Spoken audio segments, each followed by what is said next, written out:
बिस्मिल्लाहिर्रहमानिर्रहीम। Last lecture के अंदर हमने कीटाणु डिटर्जेंट्स को डिटेल से डिस्कस किया था और अब हम एम्फोटेरिक डिटर्जेंट्स को पढ़ेंगे। एम्फोटेरिक डिटर्जेंट्स या ज्यूटेरानिक डिटर्जेंट्स, इनसे मुराद ऐसे डिटर्जेंट्स हैं या ऐसे सर्फेक्टेंट्स हैं जो कि साइमल्टेनियसली एनायनिक और कीटाणिक ग्रुप्स रखते हैं और डिपेंडिंग अपॉन द एनवायरनमेंट और द एम्बिएंट कंडीशंस, या यूं कह लें कि जो पीएच है सराउंडिंग्स की, उसके अकॉर्डिंगली अपनी प्रॉपर्टीज को चेंज कर सकते हैं। सो एस्टिक एनवायरनमेंट के अंदर इनकी प्रॉपर्टीज कुछ और होंगी, ये बतौर कीटाणिक डिटर्जेंट्स बिहेव कर रहे होंगे, और जो अल्कलाइन मीडियम्स होंगे उनके अंदर ये एज एन एनानिक डिटर्जेंट्स बिहेव कर रहे होंगे। और कुछ डिटर्जेंट्स ऐसे हैं इनके अंदर जो कि पीएच सेंसिटिव हैं, और कुछ डिटर्जेंट्स ऐसे हैं जो कि पीएच सेंसिटिव नहीं है। लेकिन ज़्यादातर जो हम एम्फोटेरिक डिटर्जेंट्स जिनको हम डिस्कस करेंगे और वो देखेंगे उनकी प्रैक्टिकल एप्लीकेशंस जो हैं, वो ज़्यादातर पीएच सेंसिटिव डिटर्जेंट्स होंगे। चूंकि ये बतौर कीटाणिक डिटर्जेंट्स भी काम कर सकते हैं और बतौर एनानिक डिटर्जेंट्स भी, इनके अंदर दोनों ग्रुप्स मौजूद हैं।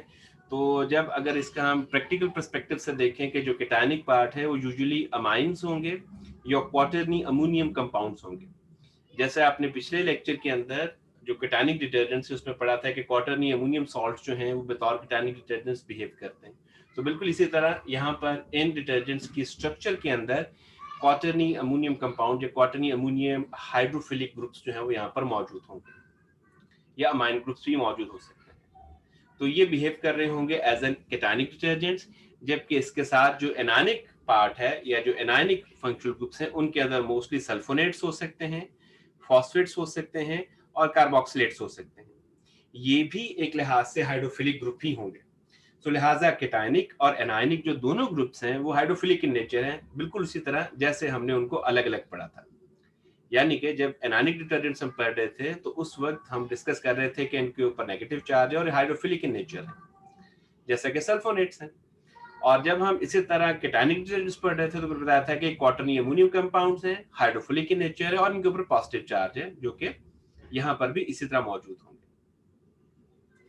तो एक्चुअली ये दोनों फंक्शनल ग्रुप्स जो ये मौजूद होते हैं। हम आगे चल के इसकी स्ट्रक्चर को देखते हैं नेक्स्ट स्लाइड के अंदर, और उससे फिर हमें अंदाजा होगा कि ये कैसे जो है वर्क करते हैं पीएच के अकॉर्डिंगली, और ये कैसे पीएच सेंसिटिव है।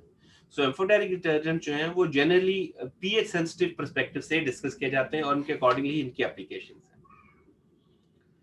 और अमाइनो एसिड टाइप जो एम्फोटेरिक डिटर्जेंट्स है वो they contain both amino groups and carboxylic groups. ये आगे वाली स्लाइड में हम देखते हैं। अमाइनो ग्रुप्स और कार्बोक्सिलिक ग्रुप्स जो हैं वो इंटरमॉलिक्यूलर अमोनियम सॉल्ट जो हैं इस तरह के कंपाउंड्स बनाते हैं, जिनके अंदर ये दोनों ग्रुप्स मौजूद होते हैं और उन्होंने एक नॉर्मल पीएच के अंदर एक दूसरे को बैलेंस किया होता है। और जो पीएच का इम्पैक्ट है वो भी हम यहाँ पर भी डिस्कस करते हैं। ये एक टिपिकल एग्जाम्पल आप कह सकते हैं जो कि एम्फोटेरिक डिटर्जेंट्स के हम डिस्कस कर सकते हैं। ये एक ग्लिसराइन है, आप देख सकते हैं ये NH3 है, और ये कार्बन के साथ यहाँ पर अटैच है, इसके ऊपर पॉजिटिव चार्ज है एट नॉर्मल पीएच, और ये कार्बोक्सी ग्रुप है जिसके ऊपर नेगेटिव चार्ज है। सो नॉर्मल पीएच के ऊपर ये बिहेव एज ए न्यूट्रल, कि इनके ऊपर नेट कोई चार्ज नहीं है, ना पॉजिटिव है या नेगेटिव।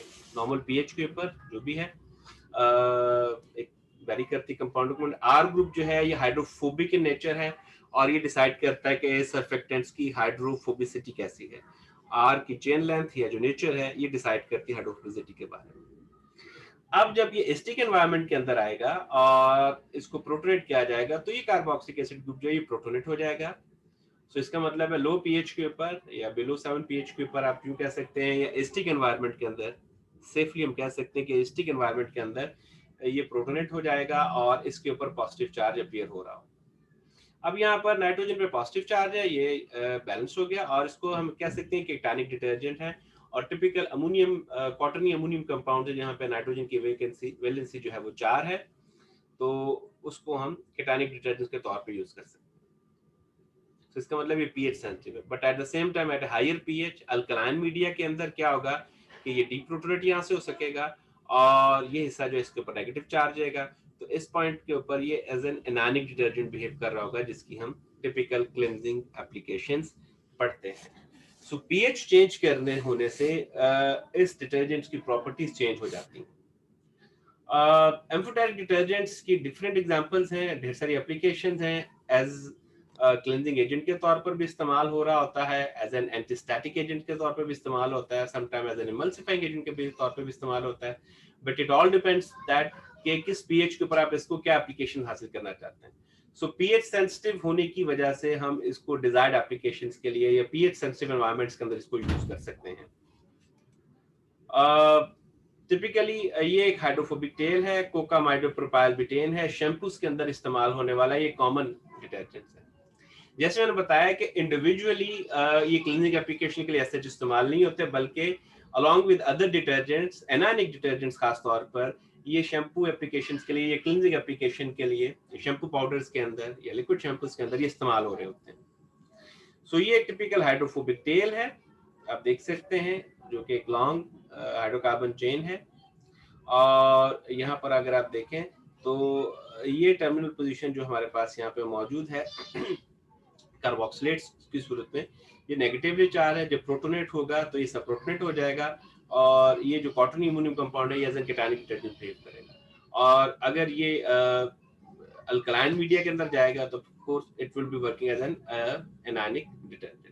बट यूजुअली जो बिटेन्स हैं और कोकामाइडोप्रोपाइल बिटेन्स हैं ये शैम्पूस के अंदर इस्तेमाल होते हैं और ये as an in combination with other detergents जो है ये काम करते हैं और ये क्लीनिंग एप्लीकेशन जो है वो ऑफर करते हैं। ये कुछ दूसरी एप्लीकेशंस है लॉराइल बिटेन्स की, ये भी एक टिपिकल एग्जांपल्स आप देख सकते हैं। ये हाइड्रोफोबिक चेन है लॉराइल बिटेन के अंदर और नाइट्रोजन पे यहाँ पॉजिटिव चार्ज है और ये कोकामाइडोप्रोपाइल हाइड्रोक्सी सिल्टेन्स हैं, ठीक है, सल्फेट्स हैं बल्कि एक्चुअली, और ये भी क्लीनिंग एप्लीकेशंस के लिए इस्तेमाल हो सकते हैं।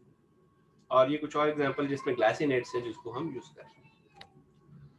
सो तीन इंपॉर्टेंट पॉइंट्स हैं एम्फोटेरिक डिटर्जेंट्स के बारे में। Amphoteric detergents contain two parts और two types, one which is pH sensitive while the other which is not pH sensitive at all pH ranges।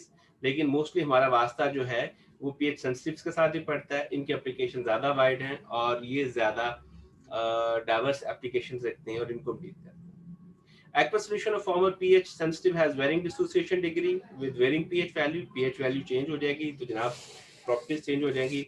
मैंने ये 3 पॉइंट यहाँ पे लिखे हैं। फर्स्ट ये है कि जी अल्कलाइन सॉल्यूशन के अंदर ये एज एन एनानिक डिटर्जेंट्स बिहेव कर रहे होंगे, ठीक है जी, और एसिटिक सॉल्यूशन के अंदर it will exhibit the properties of cationic detergents और केटायनिक सर्फेक्टेंट्स, और न्यूट्रल पीएच के ऊपर ये एक नॉन आयोनिक सर्फेक्टेंट्स की तरह बिहेव कर रहे होंगे। तो नॉन आयनिक डिटर्जेंट्स जो है हमारा नेक्स्ट लेक्चर होगा इसके ऊपर, इसको हम डिटेल से पढ़ेंगे, लेकिन नॉन आयनिक डिटर्जेंट्स भी जो है कुछ इसी तरह की प्रॉपर्टीज जो है वो रखते हैं और इन कॉम्बिनेशन को अदर डिटर्जेंट्स के साथ इस्तेमाल किया जाता है। Now the important point is के किस वर्किंग पीएच के ऊपर जो है ये हमारे लिए सूदमंद या फायदेमंद साबित होते हैं और ये कैसे काम करते हैं, और खासतौर पर जो इनका बैलेंस पॉइंट है वो क्या है। एक्चुअली जो बैलेंस पॉइंट है उसको हम नाम देते हैं कि ये आइसोइलेक्ट्रिक पॉइंट है। जो आइसोइलेक्ट्रिक पॉइंट है वो पॉइंट होता है जो केटायनिक चार्ज और एनायनिक चार्ज है जिस पॉइंट पे बैलेंस हो, ठीक है जी, इस पॉइंट को हम कहते हैं ये आइसोइलेक्ट्रिक पॉइंट है। अमाइनो एसिड टाइप जो एम्फोटेरिक डिटर्जेंट्स हैं वो आइसोइलेक्ट्रिक पॉइंट्स के ऊपर जो है वो प्रेसिपिटेशन अक्सर बना देते हैं, जबकि जो अमोनियम सॉल्ट कंपाउंड्स हैं, इंट्रा अमोनियम सॉल्ट कंपाउंड्स हैं एम्फोटेरिक डिटर्जेंट्स, उनकी सॉल्युबिलिटी बहुत अच्छी होती है इस पॉइंट पे, ठीक है जी। सो आइसोइलेक्ट्रिक पॉइंट से हमें डिटर्जेंट्स की सॉल्युबिलिटी और खास तौर पर इसकी जो वर्किंग पीएच है कि किन पीएच के ऊपर ये एज एन एनायन बिहेव करेगा और किन पीएच के ऊपर ये अल्कलाइन कह सकते हैं केटायनिक डिटर्जेंट्स के तौर पे बिहेव कर रहा होगा, ठीक है जी। अच्छा जी, तो आइसोइलेक्ट्रिक पॉइंट से हमें अंदाजा होता है कि इसकी सॉल्युबिलिटी क्या है और किन वर्किंग पीएच के ऊपर ये अल्कलाइन बिहेव करेगा और किन पीएच के ऊपर ये केटायन बिहेव करेगा। तो आइसोइलेक्ट्रिक पॉइंट जो है एम्फोटेरिक डिटर्जेंट्स के लिए एक इंपॉर्टेंट पॉइंट है जिससे हम उसकी सॉल्युबिलिटी और उसकी जो डिटर्जेंसी एप्लीकेशंस है उनको हम एक्सप्लेन कर सकते हैं। इट डिपेंड करता है कि आप उसको किस पीएच के अंदर यूज करना चाहते हैं और उससे क्या डिटर्जेंट प्रॉपर्टीज एक्सपेक्ट करते हैं। तो डिपेंडिंग अपॉन दैट एनवायरनमेंट हम उस टाइप के डिटर्जेंट यूज करते हैं जो पर्टिकुलर या आपके रिक्वायर्ड पीएच के ऊपर या रिक्वायर्ड एनवायरनमेंट के अंदर या रिक्वायर्ड कंडीशंस के अंदर जो है अपनी डिजायर्ड डिटर्जेंट प्रॉपर्टीज शो कर रहा हूँ। और उसके साथ साथ ये कि जी हार्ड वाटर के अंदर इनका एक्शन कैसा है ये भी इंपॉर्टेंट है। और ये भी पीएच के साथ साथ जो है ये चीज़ें वेरी कर रही होती हैं। तो डिटर्जेंट एक्शन जो है हार्ड वाटर के अंदर, इसमें से एक्शन जो है वो ज़्यादा डिस्टर्ब ना हो, ये भी इसी से रिलेटेड है कि पीएच जो है वो आपके पास क्या है। सो ऑफ कोर्स ये पीएच सेंसिटिव है, तो इसीलिए हम इनके पीएच के अकॉर्डिंगली इनको देखते हैं कि इनकी कहाँ पर डिटर्जेंसी जो है वो ज़्यादा इम्प्रूव।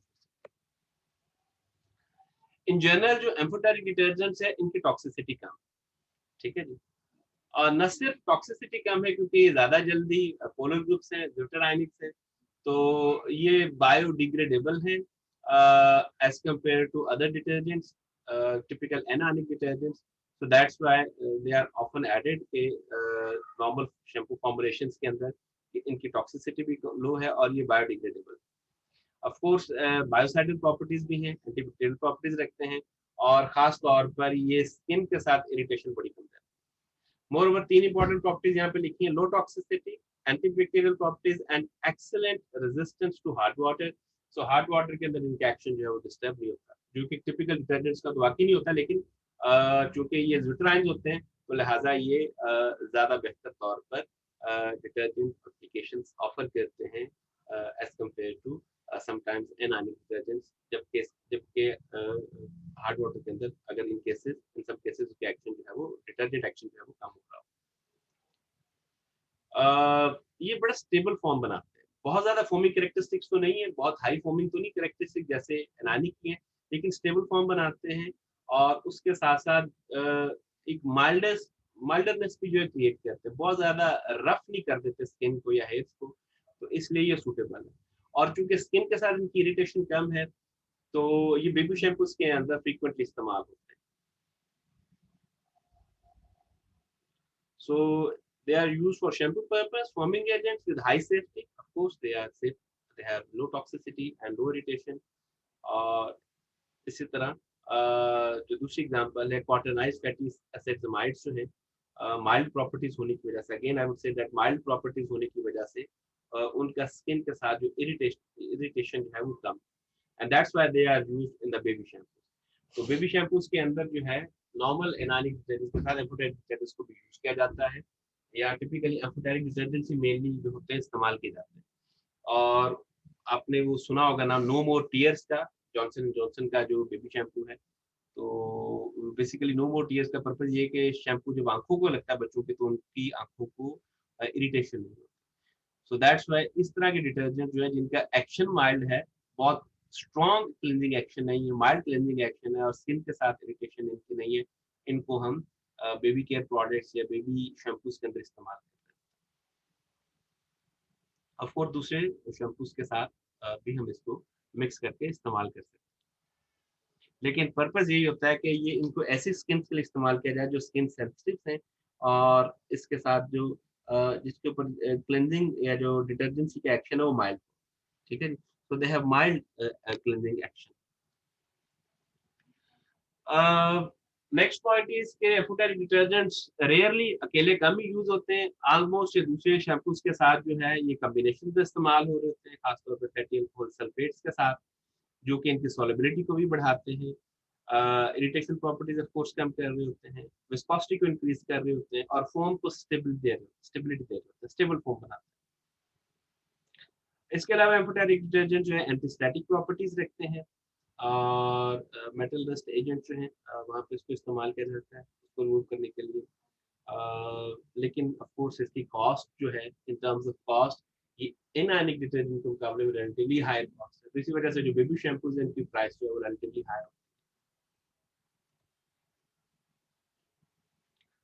है, बिकॉज क्योंकि इनकी टॉक्सिसिटी कम है और इरिटेशन भी कम है स्किन के साथ, आइज के साथ, और बच्चों के शैम्पूज में बच्चों की स्किन केयर प्रोडक्ट्स के अंदर इस्तेमाल हो रहे होते हैं, और in that all this features इनकी बायोडिग्रेडेशन जो है ये भी इम्प्रूव्ड है, तो they have excellent biodegradability and they have acceleration to heart.